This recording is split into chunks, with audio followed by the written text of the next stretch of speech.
నిన్న మాజీ ముఖ్యమంత్రి గారు వైఎస్ఆర్ కాంగ్రెస్ పార్టీ అధ్యక్షులు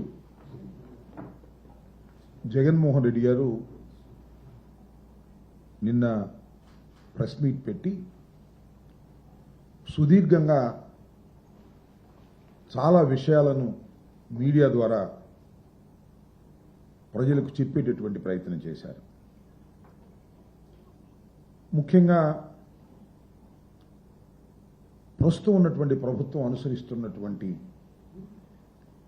తప్పుడు విధానాలను, వారిచ్చినటువంటి వాగ్దానాలను నెరవేర్చుకోకుండా బుకాయిస్తున్నటువంటి తీరును వివరంగా ప్రజలకు వివరించేందుకు ప్రయత్నం చేశారు. అంతేకాకుండా ప్రస్తుతం వచ్చినటువంటి ప్రభుత్వం 8 మాసాలైంది. ఈ ప్రభుత్వం అధికారంలోకి రావడం కోసం వైఎస్ఆర్ కాంగ్రెస్ పార్టీ అధికారంలో ఉన్నప్పుడు ఎన్నికలకు ముందు అనేకమైనటువంటి అసత్యాలను ప్రొడ్యూస్ చేశారు, వాటిని ప్రచారం చేశారు. దేనికోసం ప్రచారం చేశారంటే వైఎస్ఆర్ కాంగ్రెస్ పార్టీ మీద బురద జల్లితేనో, జగన్మోహన్ రెడ్డి గారిని విమర్శిస్తేనో ప్రజలు నమ్ముతారు, ఓట్లు వేస్తారని ప్రచారం చేశారు. సరే, కారణాలు ఏమైనప్పటికీ కూడా ఈ ప్రభుత్వం అధికారంలోకి వచ్చింది. ఈ 8 మాసాల్లో కూడా విమర్శలే. అప్పుడే విమర్శలు చేశారు, ఇప్పుడు అదే విమర్శలు. వాళ్ళు ఇచ్చినటువంటి వాగ్దానాలు నెరవేర్చలేక ఇంకా జగన్మోహన్ రెడ్డి గారిని, వైఎస్ఆర్ కాంగ్రెస్ పార్టీ ప్రభుత్వాన్ని, పూర్వ ప్రభుత్వాన్ని రోజు విమర్శించే కార్యక్రమమే. విధ్వంసం జరిగిపోయింది అంటాడు చంద్రబాబు నాయుడు గారు. అన్ని వ్యవస్థల్ని జగన్మోహన్ రెడ్డి గారు సర్వనాశనం చేసేశాడు అంటాడు. ఎందుకు అంటున్నాడు అని కొద్దిగా లోతుగా తెలివిగల వాళ్ళు ఆలోచిస్తే, ఆయన ఏమీ చేయలేక, ఇచ్చినటువంటి వాగ్దానాలను అమలు చేయలేక, ఎన్నికల్లో అధికారంలోకి రావడం కోసం స్టడీ లేకోకుండా 40 సంవత్సరాల అనుభవం కలిగినటువంటి నారా చంద్రబాబు నాయుడు గారు, 4వసారి ముఖ్యమంత్రి అయినటువంటి చంద్రబాబు నాయుడు గారు స్టడీ లేకోకుండా, ఆలోచన లేకోకుండా, అధికారమే పరమావధి అని భావించి అనేకమైనటువంటి అసత్యాలను, అభూత కల్పనలను, వాగ్దానాలను, అమలు కాని అసాధ్యమైనటువంటి వాగ్దానాలను చంద్రబాబు నాయుడు గారు పుంఖాలుగా చెప్పేశాడు, అధికారంలోకి వచ్చేశాడు. జగన్మోహన్ రెడ్డి గారు నేను మనవి చేస్తున్న ఎన్నికలకు ముందు కూడా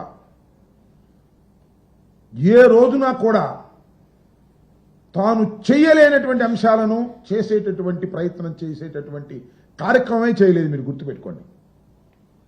ఆయన ఏది చెప్పినా అది చేయగలుగుతామా లేదా అనే దాని మీద స్టడీ చేసి, సత్య శోధన చేసి, ఇది చేయగలుగుతామని నిర్ణయించుకున్న తరువాత మాత్రమే దాన్ని చెప్పి అమలు చేసినటువంటి వ్యక్తి జగన్మోహన్ రెడ్డి గారిని మనవి చేస్తున్నాను. అందుకనే మేనిఫెస్టోలో ఇచ్చినటువంటి 99% వాగ్దానాలను నెరవేర్చుకొని మేము ఎన్నికల్లోకి వెళ్ళాం. అఫ్కోర్స్ ఓటమి పాలయ్యాం, అది వేరే అంశం. కానీ చంద్రబాబు నాయుడు ఇచ్చిన వాగ్దానాలండి అమలు చేస్తున్నారా? ఎందుకు వాయిదాలు వేస్తున్నారు? ఎందుకు ఎగవేస్తున్నారు? ఎన్నికలకు ముందు ఏం చెప్పారు? మేనిఫెస్టో అన్నారు, షూరిటీ అన్నారు, గ్యారంటీ అన్నారు, సూపర్ 6 అన్నారు. ఇచ్చినటువంటి వాగ్దానం నెరవేర్చకపోతే ఏంటి అని అడిగితే చొక్కా పట్టుకోండి, కాలర్ పట్టుకోండి అని అన్నారే. చూస్తున్నారు కదా నీ సోషల్ మీడియాలో, మేము అన్ని స్టడీ చేసాం, కాలర్ పట్టుకోండి మాది అవసరం అయితే అన్నారు. ఏం పట్టుకోవాలి వాళ్ళు చెప్పమని అడుగుతున్నా. అది చెప్పిన పెద్ద మనిషిని. వాళ్ళు ఏం పట్టుకోవాలి? 8 మాసాలు అయింది, ఇచ్చిన వాగ్దానాలు నెరవేర్చలేదు, ఆరకొరగా కుంటిగా ఏదో చేస్తున్నామని ప్రచారం చేస్తున్నారు. ఇప్పుడు ఎవరు చొక్కా పట్టుకోవాలి, ఎవరి కాలర్ పట్టుకోవాలి, ఎవరి మెడ పట్టుకోవాలి చెప్పమని నేను అడుగుతా ఉన్నా. జగన్మోహన్ రెడ్డి గారు వివరంగా, సుదీర్ఘంగా మీరు చేసేటటువంటి తప్పుడు ప్రచారాలని, మీరు బుకాయించే బుకాయింపులని వివరంగా జగన్మోహన్ రెడ్డి గారు నిన్న సుదీర్ఘంగా చెబితే ఒక్కడ సమాధానం చెప్పడు. ఊరిని చెలరమరలుగా మాట్లాడే ప్రయత్నం. ఆయన మంత్రులు నాయకులు కారు కోతలు గుయ్యటం, పిచ్చి పిచ్చిగా మాట్లాడటం, ఈ ప్రయత్నాలు చేస్తున్నారు తప్ప వాస్తవాలు చెప్పేటటువంటి ప్రయత్నం చేయటం వల్ల, జగన్మోహన్ రెడ్డి గారు అడిగినటువంటి ప్రశ్నలకు సమాధానం చెప్పడం వల్ల నేను మనవి చేస్తున్నా. జగన్మోహన్ రెడ్డి గారి ప్రభుత్వం ఓడిపోయిన తర్వాత సుమారుగా జగన్మోహన్ రెడ్డి గారు 10 నుంచి 11 సార్లు మీడియా ముందుకొచ్చి మీడియా ముఖంగా ప్రజలకి తెలియచేసేటటువంటి విషయాలను తెలియచేశారు. ప్రస్తుత ప్రభుత్వాన్ని సూటిగా కొన్ని ప్రశ్నలు కూడా అడిగారు.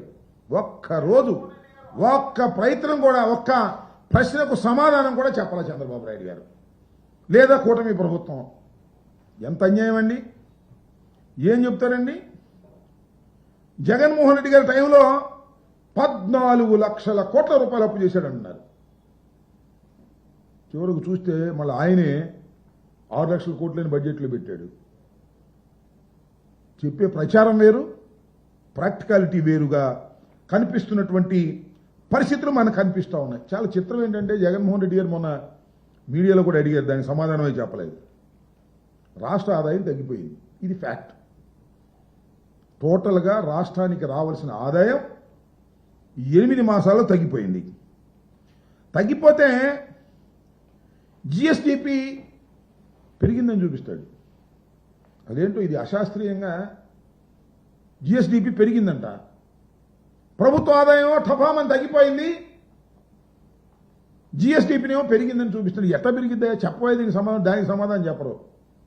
కారు కోతలు కూసి మైకి ముందుకు వచ్చి కారు కోతలు కూసేటువంటి కార్యక్రమం రాసే పత్రికలు ఉన్నాయి కదా అని చెప్పేసి ఈనాడు, ఆంధ్రజ్యోతి, అది ఇది ఏదో ఎల్లో మీడియా రాసేస్తున్నారు కదా అని మాట్లాడుతూ ఉన్నారు. నేను అడుగుతా ఉన్నా, బేసిక్గా ఒక ప్రశ్న అడుగుతా ఉన్నా.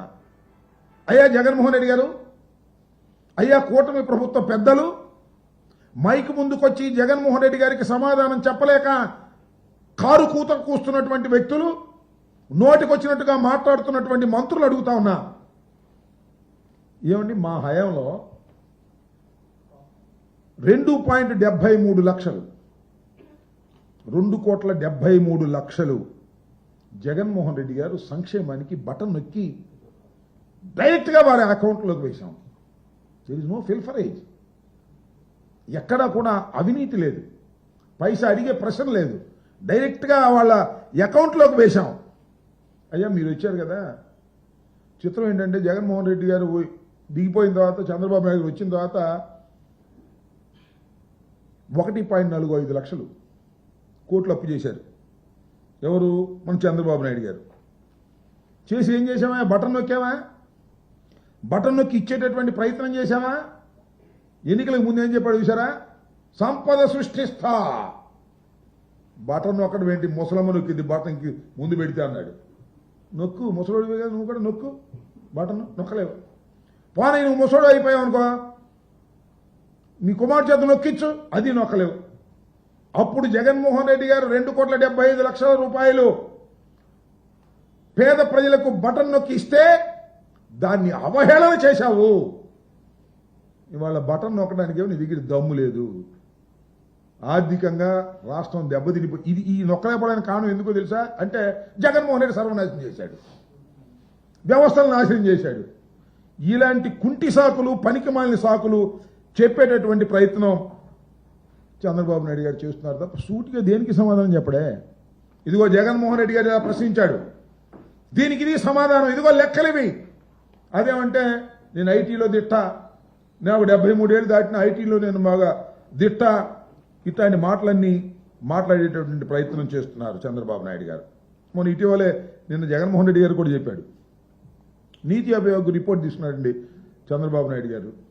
ఏం చేయాలి? నీతి ఆయోగ్ రిపోర్ట్ ప్రకారం 2014-19 మధ్య ఎవరు? చంద్రబాబు నాయుడు గారు చేసింది, అలాగే జగన్మోహన్ రెడ్డి గారు చేసినటువంటి దాన్ని రెండింటినీ పోల్చి చూడవలసినటువంటి అవసరం ఉంటుంది. వైఎస్ఆర్ కాంగ్రెస్ పార్టీ ప్రభుత్వం హయాంలో ఈ మూలధన వ్యయాన్ని ఎంత చేశారని. 2014-19 మధ్య కాలంలో మూలధన వ్యయంలో సోషల్ సర్వీసెస్ కింద సగటున 2,437 కోట్లు మాత్రమే చంద్రబాబు నాయుడు గారు ఖర్చు పెట్టారు 2014-19లో.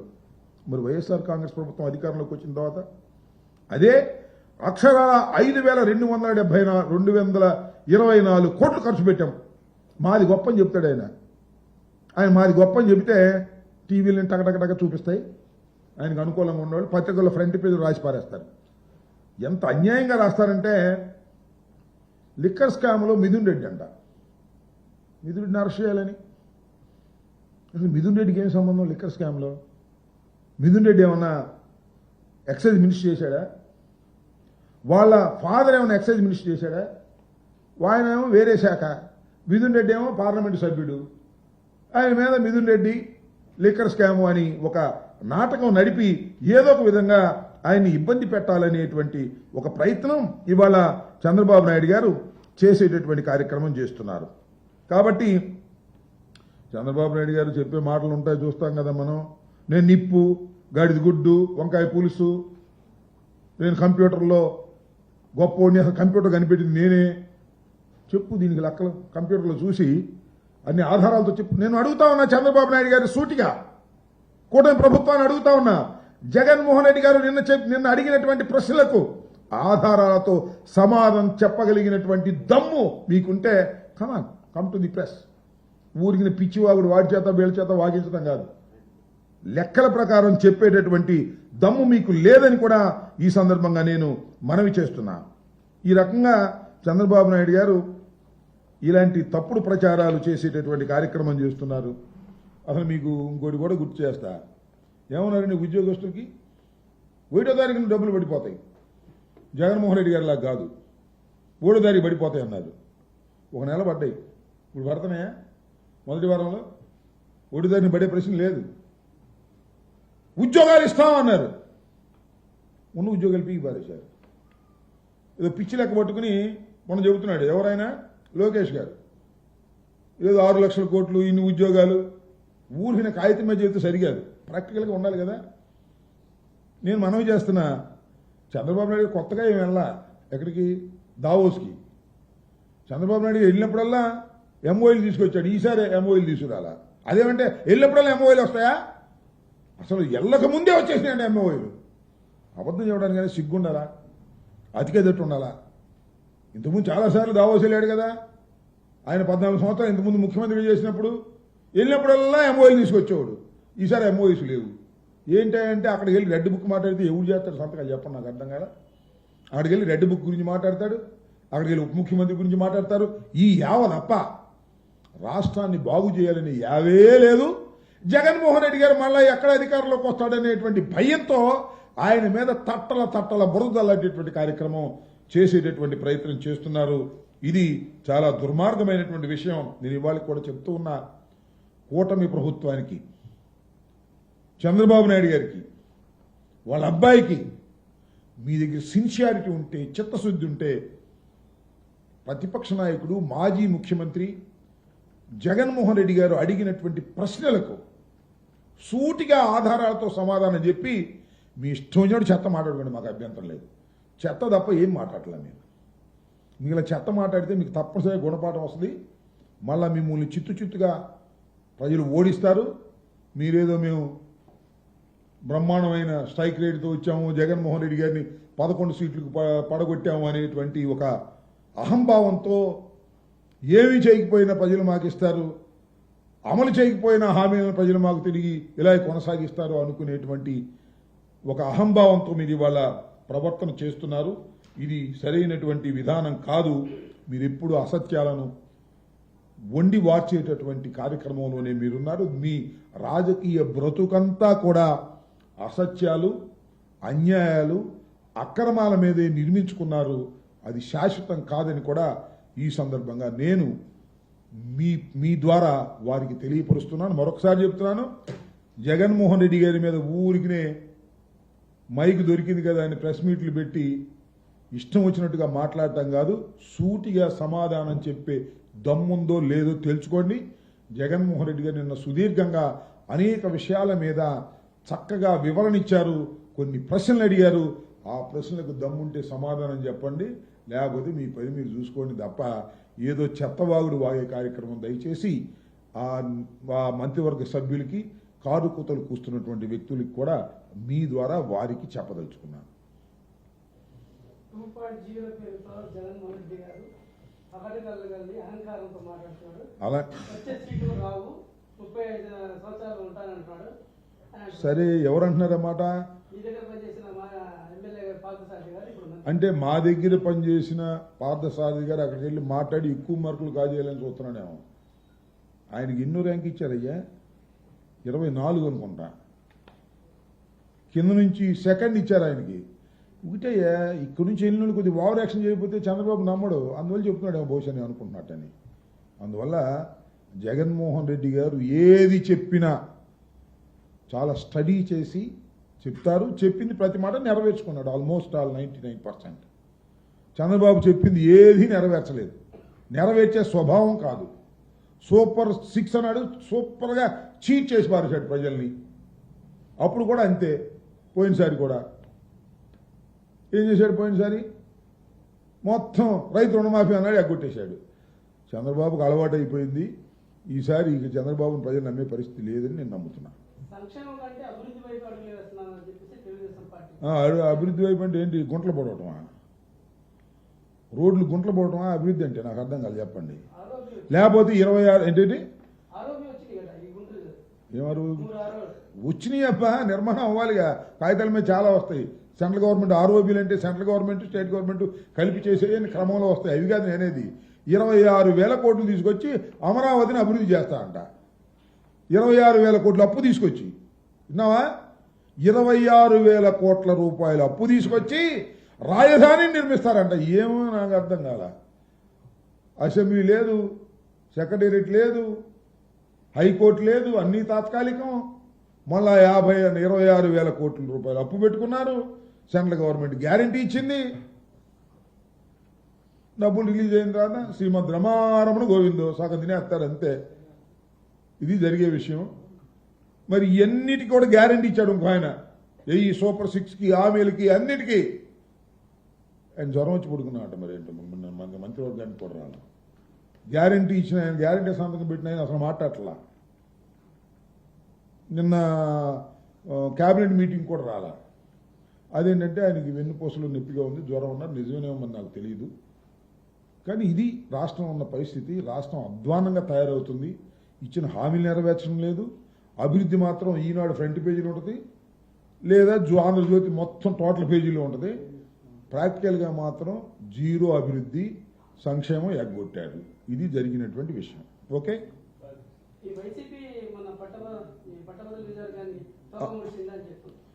తోక ముడవటం ఏంటి? అసలు తోక ఎత్తితే కదా మేము ముడవడానికి. తోక ఎత్తరా?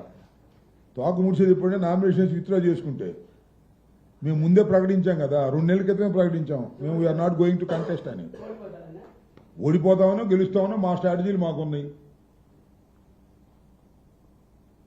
ఎమ్మెల్సీలు పోటీ చేయకూడదు నిర్ణయించుకున్నాం. అది మా హక్కు. That's all. మేము తోక ముడిసాము, తోక లేపాము. ఎవరు చెప్పారు తోక ముడిసామని? ఏమండి, ఎవరు చెప్పింది? ఎవరు? చంద్రబాబా, పవన్ కళ్యాణా, లోకేషా? ఏంది? ఎవరు చెప్పారు? ఏ పార్టీ క్యాండిడేట్? ఎవరైనా? ఆయన తోక బాగా ఎత్తాడా? చూద్దాంగా. ఎత్తాడు, దింపుతాడు రేపు పోటీల్లో. ఊరిని యునానిమస్ ఏం కాలేదుగా. రాష్ట్రానికి రాజధాని లేక ఇబ్బంది పడుతుంటే వాళ్ళు అమరావతిని డెవలప్ చేస్తుంటే మీరు ఇంకా ఇప్పటికీ విషయం కక్కుతున్నారనేది వాళ్ళ వైపు నుంచి ఏముంది విషయం కక్కడానికి? మా దగ్గర చంద్రబాబు దగ్గర ఉంది విషయం అంతా. బటన్ నొక్కరా బాబు అంటే నీ విషయం కక్కుతా అంటున్నాడు. మా దగ్గరే ఉంది కక్కడానికి విషయం. ఎవరి మీద విషయం కక్కుతున్నాం? అమరావతి మీద. కట్టమరాదు ఎవడు వద్దని అమరావతి మేము వద్దన్నావా? విషయం కక్కితే మాత్రం ఏంటి? ఏం కక్కుతున్నాం విషయం? అయ్యా అది అసాధ్యం కాదని చెబుతున్నాం. నేను ఒకటే మీ అందరికి కూడా, మీ ద్వారా ప్రజలకు కూడా చెబుతున్నా. ఎవరు కంప్లైంట్ చేస్తున్నారు? ఇది పిచ్చే చేస్తా. ఇచ్చారు కదా ఆల్రెడీ 26,000 కోట్లు. సెంట్రల్ గవర్నమెంట్ గ్యారంటీ ఇచ్చింది కదా. సెంట్రల్ గవర్నమెంట్ గ్యారంటీ ఇచ్చిన తర్వాత వరల్డ్ బ్యాంక్ ఇస్తుంది. దిస్ ఇస్ ద డైరెక్ట్గా జరిగేటటువంటి అంశం. విషం కక్కవలసిన అవసరమే మాకు లేదు. అమరావతిని నిర్మించటం అనే దానిలో మాకు ఏ విధమైనటువంటి రెండో అభిప్రాయం లేదు. అమరావతిని ఆయన ప్రభుత్వం, ఆయన అమరావతికి ఫౌండేషన్ వేశాడు. ఆయన అమరావతి నిర్మించుకోమని చెబుతున్నాం. కానీ రాష్ట్ర ఆర్థిక పరిస్థితి దృష్ట్యా పట్టణాలను నిర్మించటం సాధ్యం కాదు అనేది నా అభిప్రాయం. పట్టణాలు నిర్మించడం కంటే అసెంబ్లీని, పార్లమెంటు అసెంబ్లీని, హైకోర్టుని, సెక్రటేరియట్ని నిర్మించుకుంటే అయిపోయేది అనేది నాకున్నటువంటి పరిజ్ఞానం. లేదు నేను అసలు ఒక పట్టణాన్ని నిర్మించేస్తాను, అది హైదరాబాద్ కన్నా పెద్ద పట్టణం అవుతుంది, అది బెంగళూరు కన్నా పెద్ద పట్టణం అవుతుందంటే నేను చేయాలా? అయ్యిందిగా ఇప్పుడు పెద్ద పట్టణం. 5 సంవత్సరాలు నేను పూర్తి చేశా.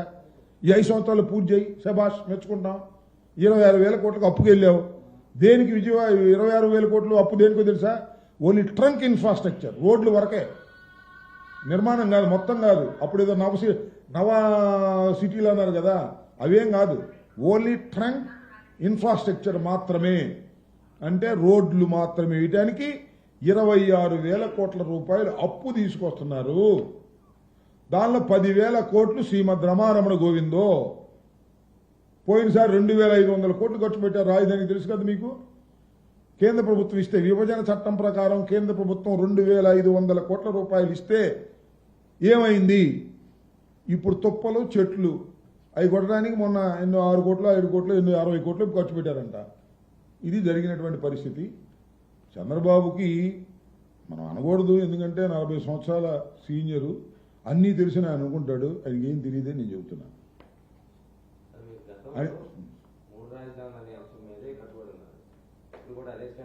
మూడు రాజధానుల మీద కట్టుబడి ఉన్నామా లేవా అనే విషయాన్ని మేము చర్చించుకుని మళ్ళా మీకు సరైన సమయంలో చెప్పగలం. వైసీపీకి విలువలు ఉండవు అని చెప్పేసి ఈరోజు శైలజానాథ్ రెడ్డి గారు మీ పార్టీలో జాయిన్ అయ్యారు. జాయిన్ అయినప్పుడు డొక్కా మాణిక్యవరప్రసాద్ గారు మీ మాట చెప్పారనమాట. ఏమని? పార్టీలో వైసీపీలో విలువలు ఉండవు, ఆ పార్టీలో వెళ్ళకపోవడమే మంచిది అని. ఇంతవరకు ఆయన అన్నమాట కోట్ చేశాడా?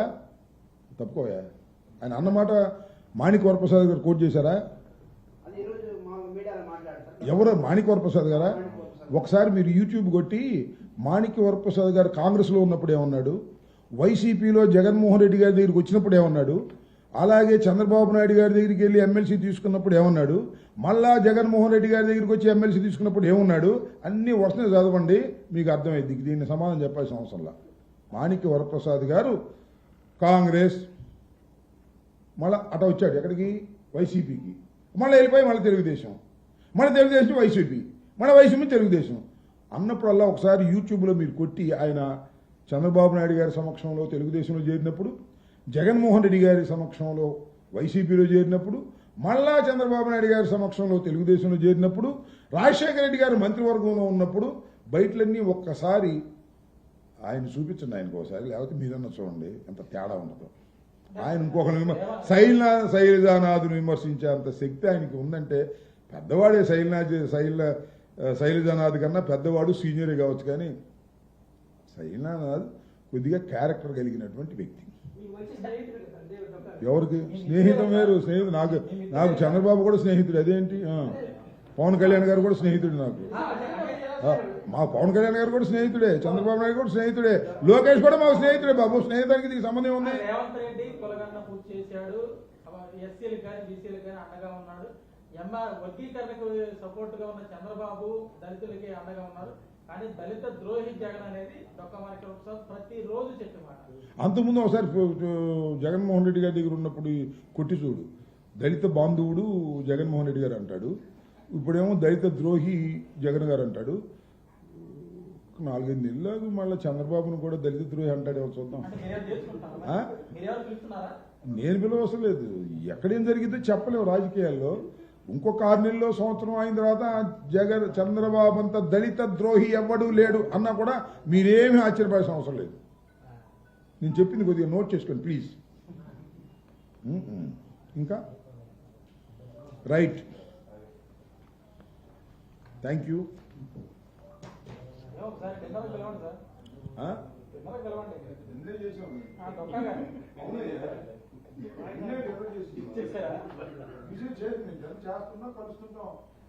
నాకు పార్టీలు ఏమున్నా నాకు మిత్రుడు ఆయన. వెళ్ళేవాళ్ళు మీరు ఏ పార్టీలో ఉంటే మాకంటే పర్సనల్గా నాకు మిత్రుడు. ఏముంది, డొక్కా మాణిక్ వరప్రసాద్ గారు పర్సనల్గా నేను I will give respect to him. What is there? వైసీపీలో తీసుకురావడానికి నేనే కారణం అంటావు, నువ్వు కాసేపు అయితే ఇప్పుడు తెలుగుదేశానికి పంపించి నేనే కారణం అంటావు. ఏం రాజకీయాల్లో ఏం తీసుకురావాలి? రాజకీయాల్లో ఎవరిష్టం వారు, ఎవరిని ఒకళ్ళు పట్టుకు తీసుకురాలేదయ్యా. హెల్త్ ప్రాబ్లం సిక్ అయ్యి ఉంటే పవన్ కళ్యాణ్ గారు పాపం పరామర్శించారు సార్, మా మిత్రుడు అన్నారు. ఎవరు పవన్ కళ్యాణ్ గారు సిక్ అయ్యి ఉంటే సిక్కు అయ్యుంటే మరి నాకు తెలియదే. ఇప్పుడు పవన్ కళ్యాణ్ గారు మిత్రుడేనండి. హెల్త్ ప్రకారంగా ఆయన సిక్ అయ్యాడో లేక సింగపూర్ వెళ్ళాడో లేకపోతే వేరే షూటింగ్ లో ఉన్నాడో క్లారిటీ లేదు. సిక్ అయ్యాడని నేను అనుకోవట్లే. ఆయన అంత అంటే జ్వరం వచ్చింది కాబట్టి ఢిల్లీ ఎలక్షన్ పర్యటన ప్రచారానికి కూడా వెళ్ళలేదనేది మనకు తెలియని విషయాల గురించి మనం ఎందుకు చెప్పు. ఆయనకి జ్వరంగా ఉంది అని పత్రికల్లో చదివాము. మరి నిన్న క్యాబినెట్ మీటింగ్ కూడా రానంత జ్వరమా, లేక ఢిల్లీ ప్రచారానికి కూడా వెళ్ళలేంత జ్వరమా, అది ఏ జ్వరము ఏంటని తెలియకుండా మనం మాట్లాడటం ధర్మంగా ఉండదు. అంటే ఎవరి మీద అలకపోనాడా? నేను నా మీద ఏమనుకుంటాడు, జగన్ గారి మీద ఏమనుకుంటాడు. ఊంతే గీంతే లోకేష్ మీద పోవాలి, లేకపోతే చంద్రబాబు మీద పోవాలి. నాకు తెలియదు ఈ విషయాలు, మాకెందుకు తెలుసు. మనం తెలియని విషయాల గురించి మాట్లాడటం బాగుంది కదా. చంద్రబాబు మీద అలకపోనాడా ఏంటనేది. ఏంటండి చంద్రబాబు నాయుడు గారి మీద అలకపోనాడా ఏంటనేది చర్చ జరుగుతుందా? ఎక్కడ తెలియదు, మనకు తెలియదుగా. తెలియని విషయం మనకు తెలియదు. అంటే మీరు చెప్పేదాని ప్రకారం ఏంటి, చంద్రబాబు నాయుడు గారి మీద లోకేష్ మీద పవన్ కళ్యాణ్ గారు అలకబూనాడు అనే చర్చ మీ అందరికీ చేరుతుంది, అంతేనా? విలేకరులందరికీ నిజమేమో నాకు తెలియదు అబ్బాయి, అబద్ధం నాకెందుకు తెలియని విషయాలు, తెలియని విషయాల గురించి నేను మాట్లాడుతున్నా. అంటే నాకు తెలియదు. మిత్రుడే, రాజకీయ మిత్రులయ్యా, ఏముందాను రాజకీయ మిత్రత్వం అంటే తప్పే ఉంది. అప్పుడు రాయపాటి సాంబశివరావు గారు ఉన్నాడు, తెలుగుదేశం ఉన్నాడు, ఆయన మాకు గురుతుల్యుడు, ఆయన నాకు మొట్టమొదటి టికెట్ ఇప్పించాడు. ఏముంది, ఆయన కనపడితే నమస్కారం పెడతాం, తప్పే ఉంది. కాదని ఎవరున్నారు? రాత్రే కదా భోజనం చేసామని చెప్పాము. మనం రాత్రి మేము డిన్నర్ చేసామని చెప్పి, మాకు రాజకీయాలు వేరు, మిత్రత్వాలు వేరు, పర్సనాలిటీస్ వేరు. ఏముంది, డొక్కా గారంటే నాకు గౌరవమే, నాకు మిత్రుడు, దానికి తప్పే ఉంది. భోజనం చేస్తేనే వైసీపీలోకి వచ్చేస్తాడా? కనుక్కోవా స్వామి, భోజనం చేస్తేనే వైసీపీలోకి వచ్చేస్తాడా? ఏముంది, ఆయన వైసీపీలోకి వస్తానంటే లేకపోతే వెళ్తానంటే ఎవరు అడ్డుకుంటారు, ఏం జరిగింది మనకేం తెలుసు. కాకపోతే పలు పలు విధాలుగా పార్టీలు మారటం పట్ల ప్రజలు కొద్దిగా ఈసడింపుగా ఉన్నారనేది నా అభిప్రాయం. లేదు, పలు పలు విధాలుగా పార్టీలు మారటమే శ్రేయస్కరం అనుకుంటే నాకేం అభ్యంతరం లేదు.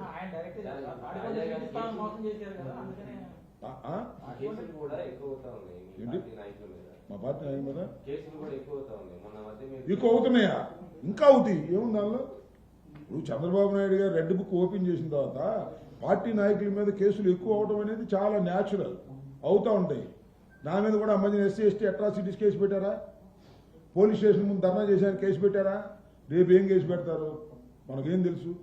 మాకంతా భయం ఏంటంటే ఎక్కడ డెడ్ బాడీ దొరికితే మర్డర్ కేసు పెడతారు, అది దొరక ఆగుతున్నారు. ఎక్కడ దొరికితే చెప్పు వాళ్ళకి, మన మీద మర్డర్ కేసు పెట్టేస్తారు. A1 గా నన్ను, లేకపోతే రజనీ గారిని A2 గారిని పెట్టేస్తారు. డెడ్ బాడీ దొరకాలి. అది ఏది మర్డర్ కేసా? అదే ఉందిలే, ఏదో కంప్లైంట్ తీసుకుంటారు, పెడతారు, ఏదో జరుగుతూ ఉంటుంది. కోర్టుకు వెళ్ళి కొంతమంది డైరెక్షన్ తీసుకొస్తున్నారు, పెడుతున్నారు. నా మీద కూడా ఎస్సీ ఎస్టీ యాక్ట్ కోర్టు డైరెక్షన్తోనే పెట్టారు. యాక్షన్ తీసుకుంటే మాకేం అభ్యంతరం, we're ready to go to jail. మొత్తం 5 కంప్లైంట్స్లో 4 రిజిస్టర్ చేశారు, ఇంకోటి రిజిస్టర్ చేయాలి, అది వాయిదా వస్తుంది. నారా లోకేష్ గారి మీద కొద్దిగా రిజిస్టర్ చేయడానికి కొద్దిగా పోలీసులు సందేహపడుతున్నారు. ఎందుకంటే యువరాజు గారు కదా, అందుకని కొద్దిగా భయపడుతున్నారు. అది కూడా కోర్టు డైరెక్షన్ వస్తుందేమో చూద్దాం. ఇప్పుడు మీ పార్టీలో శైలజ గారు వచ్చినట్టు వచ్చే అవకాశం ఉన్నాయి? ఎవరు? మీ పార్టీలో శైలజ గారు వచ్చారు కదా? చాలా మంది ఉన్నారు, రహస్యంగా అట్టి పెట్టాం. చెప్పలేదు. చాలా మంది వచ్చేవాళ్ళు ఉన్నారు, ఆయన రహస్యంగా అట్టి పెట్టాము, ముందు క్లిక్ చేయం.